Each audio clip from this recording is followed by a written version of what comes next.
ओम साईराम। अध्याय 34। उदी की महिमा। डॉक्टर का भतीजा डॉक्टर पिल्ले, श्यामा की बयाहू, ईरानी कन्या, हरदा के महानुभव, बम्बई की महिला की प्रसव पीड़ा। इस अध्याय में भी उदी की ही महत्ता क्रमबद्ध है तथा उन घटनाओं का भी उल्लेख किया गया है जिनमें उसका उपयोग बहुत ही प्रभावकारी सिद्ध हुआ। डॉक्टर का भतीजा। नासिक जिले के मालेगांव में एक डॉक्टर रहते थे। उनका भतीजा एक असाध्य रोग ट्यूबरकुलर बोन एक्सिस अथवा एक प्रकार का तपेदिक से पीड़ित था।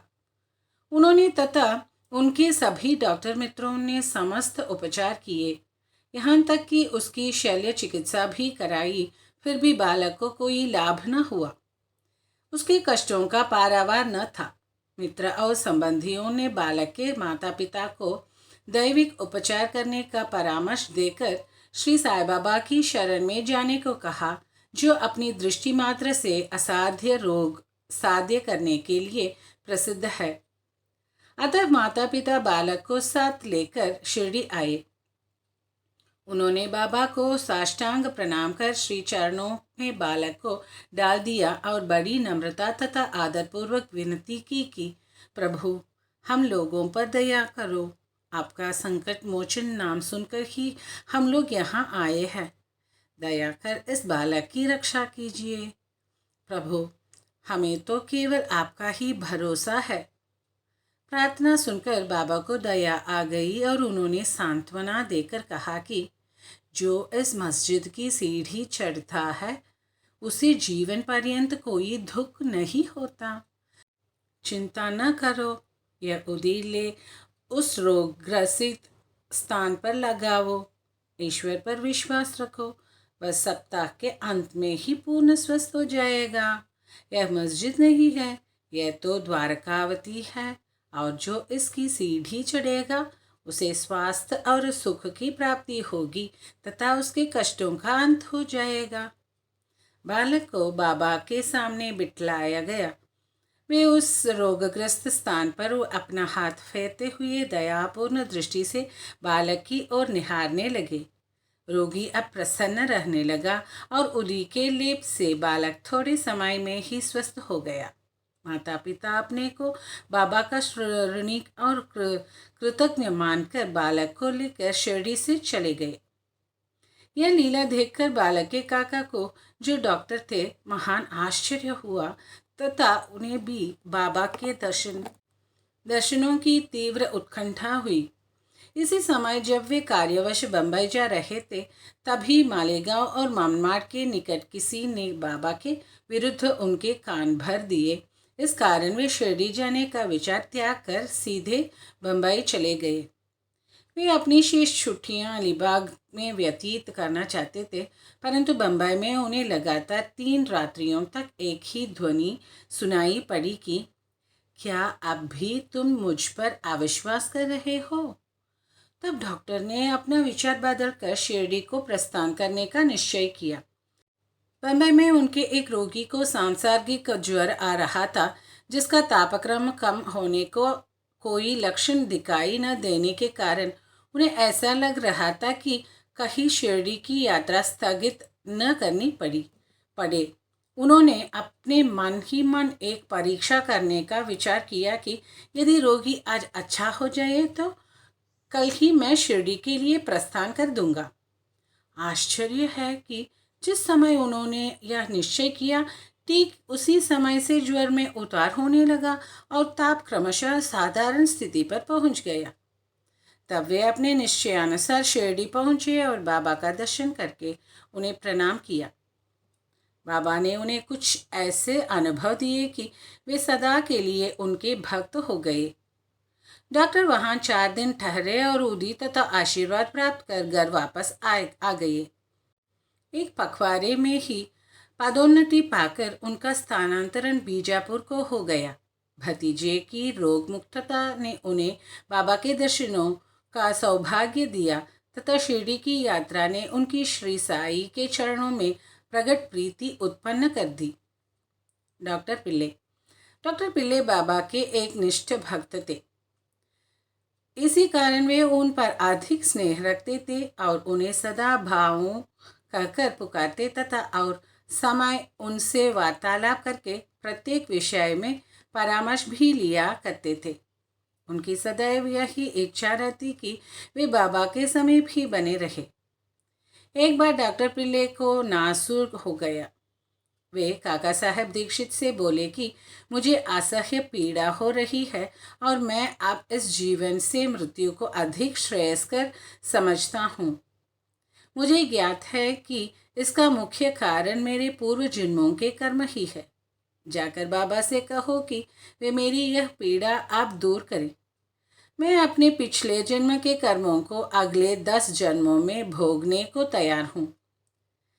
तब काका दीक्षित ने बाबा के पास जाकर उनकी प्रार्थना सुनाई।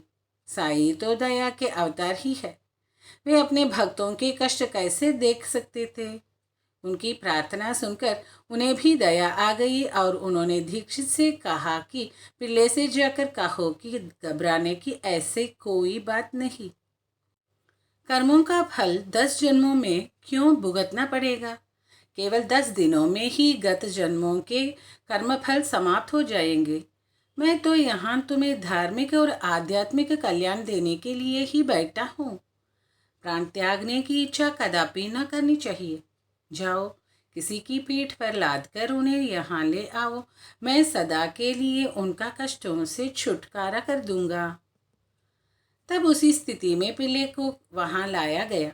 बाबा ने अपने दाहिनी ओर उनके सिरहाने अपनी गांधी देकर सुख से लिटाकर कहा कि इसकी मुख्य औषधि तो यह है कि पिछले जन्मों के कर्म फल को अवश्य ही भोग लेना चाहिए ताकि उनसे सदैव के लिए छुटकारा हो जाए। हमारे कर्म ही सुख दुख के कारण होते हैं, इसलिए जैसी भी परिस्थिति आए उसी में संतोष करना चाहिए। अल्लाह ही सबको फल देने वाला है और वही सबका रक्षण करता है। ऐसा विचार कर सदैव उनका ही स्मरण करो। वे ही तुम्हारी चिंता दूर करेंगे। तन मन धन और वचन द्वारा उनकी अनन्य शरण में जाओ, फिर देखो कि वे क्या करते हैं। डॉक्टर पिल्ले ने कहा कि नाना साहब ने मेरे पैर में एक पट्टी बांधी है, परंतु मुझे उससे कोई लाभ नहीं पहुंचा। नाना तो मूर्ख है। बाबा ने कहा, वह पट्टी हटाओ, नहीं तो मर जाओगे। थोड़ी देर में ही एक कौवा आएगा और वह अपनी चोंच इसमें मारेगा, तभी तुम शीघ्र अच्छे हो जाओगे। तब जब यह वार्तालाप हो ही रहा था कि उसी समय अब्दुल, जो मस्जिद में झाड़ू लगाने तथा दिया बत्ती आदि स्वच्छ करने का कार्य करता था, वहाँ आया। जब वह दिया बत्ती स्वच्छ कर रहा था तो अचानक ही उसका पैर डॉक्टर पिल्ले के नासुर वाले पर पड़ा। पैर तो सूजा हुआ था ही, और फिर अब्दुल के पैर से दबा तो उसमें से नासुर के 7 कीड़े बाहर निकल पड़े। कष्ट असहनीय हो गया और डॉक्टर पिल्ले उच्च स्वर में चिल्ला पड़े, किंतु कुछ काल के ही पश्चात वे शांत होकर गीत गाने लगे। तब बाबा ने कहा, देखा भाव अब अच्छा हो गया है और गाना गा रहा है। गाने के बोले थे, करम कर मेरे हाल पर तू करीम, तेरा नाम रहमान है और रहीम, तू ही दोनों आलम का सुल्तान है, जहाँ में नुमायां तेरी शान है, फना होने वाला है सब कारोबार, रहे नूर तेरा सदा आशिकार, तू आशिक का हरदम मददगार है। फिर डॉक्टर पिल्ले ने पूछा कि वह कौवा अब कब आएगा और चोंच मारेगा। बाबा ने कहा, अरे क्या तुमने कौवे को नहीं देखा? अब वह नहीं आएगा। अब्दुल, जिसने तुम्हारा पैर दबाया वही कौवा था। उसने चोंच मारकर नासूर को हटा दिया। वह अब पुनः क्यों आएगा?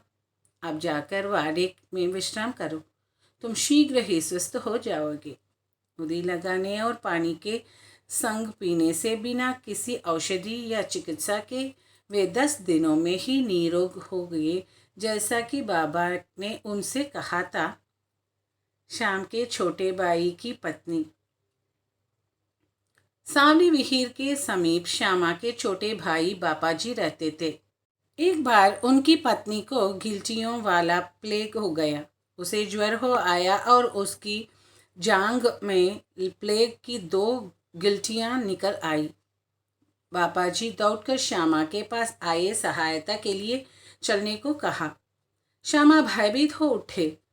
उन्होंने सदैव की भांति बाबा के पास जाकर उन्हें नमस्कार किया और सहायता के लिए उनसे प्रार्थना की तथा भ्राता के घर प्रस्थान करने की अनुमति मांगी। बाबा ने कहा कि इतनी रात्रि व्यतीत हो चुकी है, अब इस समय तुम कहाँ जाओगे? केवल उदी ही भेज दो। ज्वर और गिल्टी की चिंता क्यों करते हो?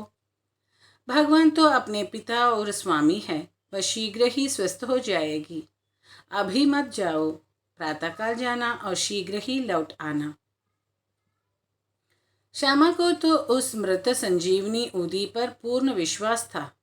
उसे ले जाकर उसके भ्राता ने थोड़ी सी गिल्टी और माथे पर लगाई और कुछ जल में घोलकर रोगी को पिला दी। वैसे ही उसका सेवन किया गया। वैसे ही पसीना वेग से प्रवाहित होने लगा, ज्वर मंद पड़ गया और रोगी प्रगाढ़ निद्रा में निमग्न हो गया। दूसरे दिन बापाजी ने अपनी पत्नी को स्वस्थ देखकर बड़ा आश्चर्य प्रकट किया कि न तो ज्वर ही है और न गिल्टी को कोई चिन्ह ही। दूसरे दिन जब श्यामा बाबा की अनुज्ञा प्राप्त कर वहां पहुंचे तो अपने भाई की स्त्री को चाय बनाते देखकर उन्हें बड़ा आश्चर्य हुआ। अपने भाई से पूछताछ करने पर उन्हें पता चला कि बाबा की उदी ने एक रात्रि में ही रोग को समूल नष्ट कर दिया है। तब श्यामा को बाबा के शब्दों का मर्म समझने में आया कि प्रातःकाल जाओ और शीघ्र लौटकर आओ।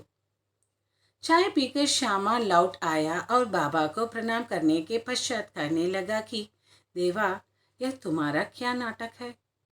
पहले बवंडर उठाकर हमें अशांत कर देते हो, फिर हमारी शीघ्र सहायता कर सब ठीक ठाक कर देते हो।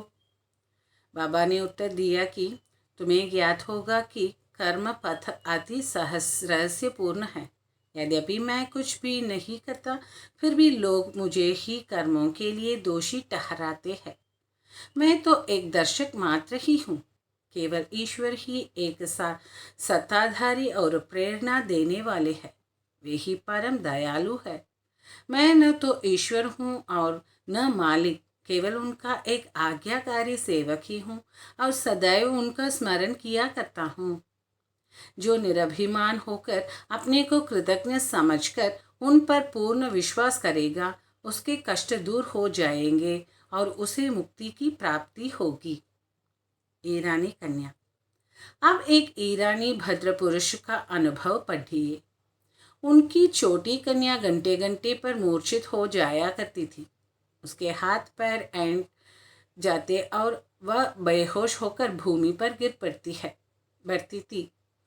जब नाना प्रकार के उपचारों से भी उसे कोई लाभ न हो, तब कुछ लोगों ने उसके साथ पैरे ऐंठ जाते और वह बेहोश होकर भूमि पर गिर पड़ती थी। जब नाना प्रकार के उपचारों से भी उसे कोई लाभ न हुआ, तब कुछ लोगों ने उस ईरानी से बाबा की उदी की बहुत प्रशंसा की और कहा कि वह विलेपार्ले में काका साहब दीक्षित के पास से ही प्राप्त हो सकती है। तब ईरानी महाशय ने वहां से उदी लाकर जल में घोलकर अपनी बेटी को पिलाया। प्रारंभ में जो दौरे 1 घंटे के अंतर से आया करते थे, बाद में वे 7 घंटे के अंतर से आए और कुछ दिनों के पश्चात तो वह पूर्ण स्वस्थ हो गई। हरदा के महानुभाव। हरदा के एक महानुभाव पथरी रोग में से ग्रस्त थे। यह पथरी केवल शल्य चिकित्सा द्वारा ही निकाली जा सकती थी।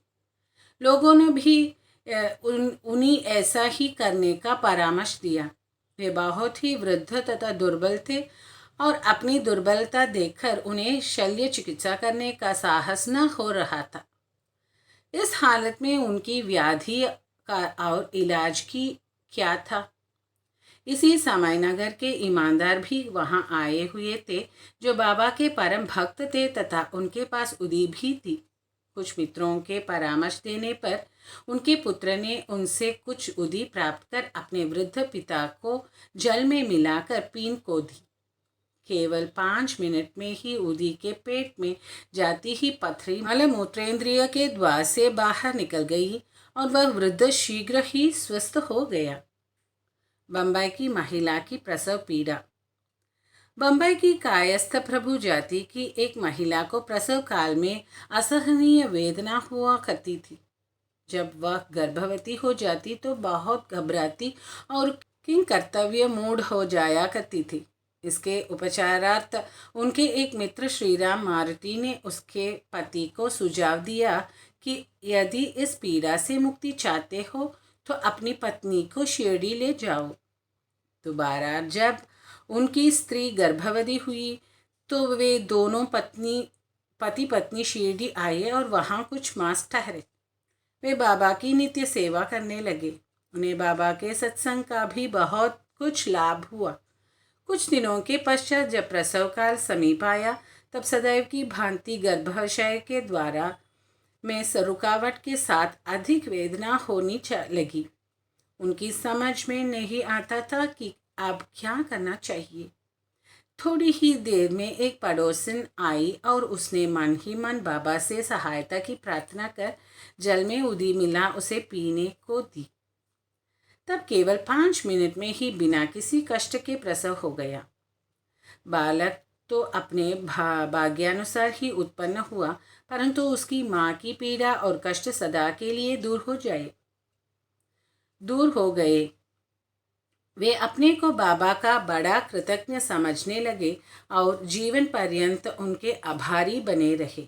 श्री सद्गुरु साईनाथ अर्पणमस्तु। शुभम भवतु। ओम साई राम।